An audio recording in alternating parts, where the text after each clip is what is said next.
श्री गोविंदाष्टकम के 5वें तथा 6ठे श्लोक का अर्थ। भगवान कृष्ण ने शरद पूर्णिमा के दिन महारास रचाई थी। उसमें हर गोपी के साथ भगवान कृष्ण अलग अलग रूपों में प्रकट हुए थे। जितनी गोपियां थीं उतने ही कृष्ण भगवान के रूप थे। इस प्रकार उन्होंने अपना ईश्वरीय विभूति होने का परिचय दिया था। श्लोक इस प्रकार है। गोपी मंडल गोष्ठी भेदम भेदावस्थ भेदावम शाश्वतोखुर निर्धूतो धत धूली धूसर सौभाग्यम श्रद्धा भक्ति गृहीतानंदम चिंत्यम चिंतित सद्भावम चिंतामणि महिमानन प्रणमत गोविंदम परमानंदम। शाब्दिक अर्थ इस प्रकार है। मंडल मैंने समूह, गोष्ठी मैंने विचार विमर्श, भेदावम आभा का भेद, शाश्वत हमेशा रहने वाले अद्वैत, गोखुर गाय के खुर, निर्धूत अपनी तरफ आती हुई, उद्धत उड़ती हुई, धूली धूसर धूल से सना हुआ, गृहीता ग्रहण किया, आनंदम आनंद, चिंत्यम ध्यान करने योग्य, चिंतामणि सब कामनाएं पूर्ण करने वाले, महिमानम बड़प्पन या महान। इसका पूर्ण अर्थ इस प्रकार हुआ।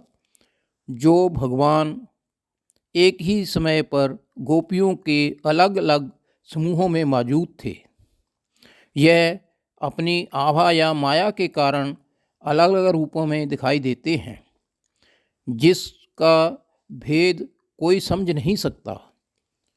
भगवान अद्वैत हैं। दूसरा, भगवान ने गोपाल भी थे, वो गौओं की सेवा करते थे। तो उसके बारे में है, जिनका रूप गायों की खुरों की उड़ी हुई धूल से सना हुआ, सौभाग्य देने वाला था। उन्हें श्रद्धा और भक्ति से आनंद प्राप्त होता है और उनका चिंतन मनन करने से सद्भाव उत्पन्न होता है। जिनकी महिमा चिंतामणि रतन के समान बहुमूल्य है, उस गोविंद भगवान को प्रणाम करो जो कि परम सुख देने वाले हैं। छठा श्लोक जो है वो चीरहरण के उस बारे में है। भगवान स्नान में व्यस्त गोपियों के कपड़े उठाकर कदम्ब के पेड़ पर चढ़ गए। इस लीला को गोपी चीरहरण लीला कहते हैं। इसमें लोग तरह तरह की बातें करते हैं। जितनी ये लीलाएं हैं प्रभु ने शैशव तथा बाल्यकाल में की हैं। 11 वर्ष और 50 दिन की आयु में भगवान वृंदावन छोड़ मथुरा चले गए थे, फिर कभी वृंदावन लौटकर नहीं आए।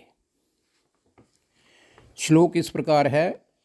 स्नाना व्याकुल योषिद वस्त्रम उपादाय गम्पारूढ़म व्यदित संतिरथ दिग्बस्तराह्युपदातुमपाकर्षन्तम निर्धूत द्वैशोक विमोहन बुद्धम बुद्धेरन्तस्थम सत्ता मात्र शरीरम प्रणमत गोविंदम परमानंदम।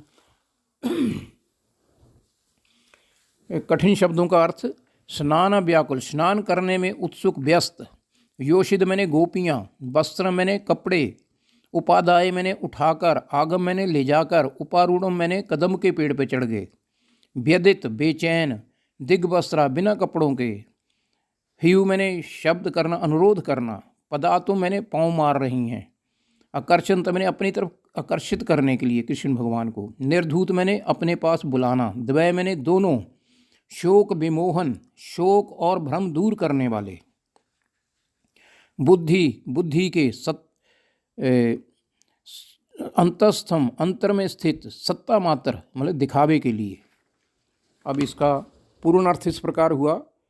भगवान नहाने में व्यस्त गोपियों के वस्त्र उठाकर कदम्ब के पेड़ पर चढ़ गए। उधर बेचैन गोपियां नग्न अवस्था में वस्त्र लेने के लिए उत्सुक से भगवान कृष्ण की तरफ कुछ बोल रही थी और पैर पटक रही थी कि हमारे कपड़े जल्दी दे दो। इतने में भगवान कृष्ण ने गोपियों को, जो कि पिछले जन्मों से ही ईश्वर भक्त हैं, उनको दिखा दिया कि मैं सब प्राणियों के शोक और भ्रम से मुक्त करने वाला हूँ। तथा यह अवतारी शरीर तो केवल दिखावा मात्र है, वे सबके हृदय में के अंतर में स्थित हैं, ऐसा बोध उन्होंने गोपियों को करवा दिया। ऐसे गोविंद भगवान को प्रणाम करो, जो कि परमानंद देने वाले हैं तथा परमानंद स्वरूप हैं।